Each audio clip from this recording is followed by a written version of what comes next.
Good evening traders investor, आप सभी का स्वागत है विवेक मिश्रा टेक में। मार्केट में खबर भी चल रही है एवरग्रांडे कंपनी को लेके, जो चाइना की रियल एस्टेट की कंपनी है। उसके बारे में भी थोड़ा मैं आपको बताना चाहूंगा, क्योंकि वो पूरे अपने मार्केट को भी इफेक्ट कर सकता है, इकोनॉमिक क्राइसिस के तरफ भी ले जा सकता है पूरे वर्ल्ड को। तो उसके ऊपर थोड़ी सी बात करेंगे ताकि जो व्यूवर्स हैं उनको भी पता लग सके। अगर आप इन्वेस्टमेंट करते हैं शेयर मार्केट में तो आपको ये काफी इंपॉर्टेंट न्यूज है, क्योंकि इससे बहुत से अपने इंडियन स्टॉक्स पे भी इफेक्ट पड़ेगा और कौन कौन सी कंपनियों को पड़ सकता है वो भी थोड़ा जानने की कोशिश करेंगे। तो मेरे साथ वीडियो में बने रहिए। जो चैनल पे नए हो चैनल सब्सक्राइब कर लें, नोटिफिकेशन बेल ऑल पे रखें, जिससे आने वाली नेक्स्ट अपडेट आपसे मिस ना हो। टेलीग्राम पे ज्वाइन कर सकते हैं न्यूज और डिविडेंड अनाउंसमेंट के लिए। फिलहाल तो उस पर अभी आजकल कुछ इतना खास मिल नहीं रहा है। अभी हम लोग इसी शेयर के ऊपर बात करने वाले हैं। अगर आपको कोई पर्सनल वीडियो बनवानी है किसी शेयर से रिलेटेड तो वो भी आप कमेंट में करके पूछ सकते हैं, और हम लोग उस पर अगर सही लगता है तो देख लेंगे, उसको भी पर अपडेट आपको मिल जाएगा। चलिए अभी हम लोग डायरेक्ट उस न्यूज को डिस्कस करते हैं, कंपनी से इंडिया को कैसे इफेक्ट पड़ने वाला है। मेन चीज है ट्रेडर्स, ये कंपनी देखिए अभी से शुरुआत नहीं है, एक साल से इसमें गिरावट थी, ठीक है। लगभग 85% तक की गिरावट पास्ट 1 ईयर में देखी गई है। मेन चीज इसलिए अभी चर्चा में आई है, देखिए अपने मंडे को इफेक्ट में, क्योंकि मंडे को ही चर्चा में आई थी, जहां पे आपको दिखा होगा कि एकाएक अपनी जो इंडियन मार्केट है उसमें भी जितने भी मेटल के स्टॉक थे, जितने भी स्टील के स्टॉक थे, मतलब मेटल सेक्टर की जितनी भी कंपनियां थी, उन सभी को बहुत ज्यादा इफेक्ट पड़ा था। क्यों पड़ा था?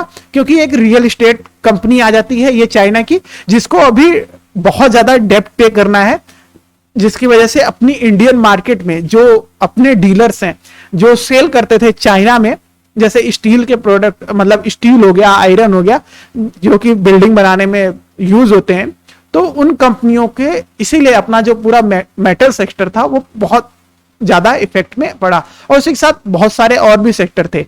पर हाँ, अब इतना ज्यादा इन्हीं चीजों की वजह से नहीं, अगर ये अपना डेब्ट पे नहीं कर पाती है कंपनी, तो जो आपको दिखेगा कि आने वाले टाइम पे, मतलब चाइना को तो लॉस है ही, और ये भी बात चल रही है ट्रेडर्स की गवर्नमेंट, अगर चाइना की गवर्नमेंट इस कंपनी को सपोर्ट कर देती है, मतलब बचाने की कोशिश करती है, इसमें अपनी भी फंड निवेश करती है इसको बचाने के लिए, तब शायद कुछ हो सकता है। पर स्टिल जो कंपनी का है डेप्ट वो बहुत बड़ा है, और अगर ये पे कर देते हैं तो अच्छा है, नहीं पे करते हैं तो कल इफेक्ट आपको बहुत ज्यादा दिखेगा शेयर पे।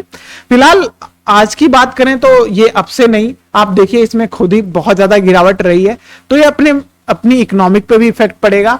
और बताया जा रहा है कि जैसे 2008 में हुआ था अपनी पूरी वर्ल्ड इकोनॉमिक को, वो अमेरिका द्वारा हुआ था, जो अमेरिका की वजह से जो क्राइसिस हुआ था, उसी तरीके से इस कंपनी, इस चाइना की वजह से, अभी पिछले टाइम इन्होंने कोरोना भी दिया था, अब ये इकोनॉमिक को झटका भी देने वाले हैं, उस हिसाब से इसमें कंडीशंस नजर आती है। तो इकोनॉमिक अगर डाउन होती है तो उसको रिकवर होने में, ऐसा नहीं है कि कोविड की डाउनफॉल थी मार्केट की, आपको इतनी जल्दी 1 ईयर में रिकवरी दिख गई। अगर इसकी वजह से डाउन जाती है तो वो काफी टाइम लग सकता है रिकवर होने में, और वो पूरी अपनी वर्ल्ड इकोनॉमिक पे बहुत बुरा असर भी डाल सकता है।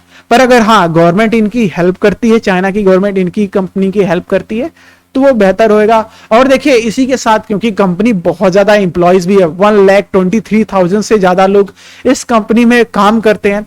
कल न्यूज में भी दिखा रहा था कि बहुत लोग मतलब अपनी जान देने की कोशिश कर रहे थे इनकी जो हेडक्वार्टर है उसकी बिल्डिंग से भी।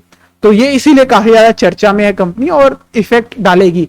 जब मंडे को खबर आई थी तो आपने देखा होगा कि एकाएक अपने मंडे को कुछ भी ऐसा नहीं चल रहा था, सब कुछ शानदार था, फ्राइडे को अच्छी क्लोजिंग थी, एकाएक न्यूज आई और अपने मंडे को भी इकोनॉमिक को, मतलब अपनी मार्केट को काफी इफेक्ट किया, जिसकी वजह से आपको दिखा होगा कि बहुत लोगों का बहुत बड़े बड़े लॉस हुए। मेरे काफी फ्रेंड्स के भी काफी तगड़े तगड़े लॉस हुए, क्योंकि अनएक्सपेक्टेड हो गया, तो वो चीज थी। तो ये न्यूज है, इससे इफेक्ट पड़ेगा। तो अगर आप मेटल सेक्टर या इन कंपनियों में जो अपनी चाइना को सप्लाई करती हैं, आप समझ सकते हैं रियल एस्टेट डेवलपमेंट, मतलब एक घर बनाने के लिए जितने भी प्रोडक्ट यूज होते हैं उन सभी कंपनियों को इफेक्ट पड़ेगा जो अपनी इंडियन सप्लाई करती हैं वहां पे भी। और अपना इंडिया क्योंकि पास में पड़ता है चाइना के, तो अपने इंडिया से बहुत ज्यादा सप्लाई होता है, इसीलिए आपको दिखा होगा कि टाटा स्टील हो गया, JSW स्टील हो गया, ये बड़ी बड़ी कंपनियों में काफी गिरावट दिखी थी। तो ये थी वो तरीके की न्यूज जो इफेक्ट डालेगी। यही था टोटल चीजों पे update. Thanks for watching this video. मिलते हैं आपको नेक्स्ट कंपनी के साथ नेक्स्ट वीडियो में।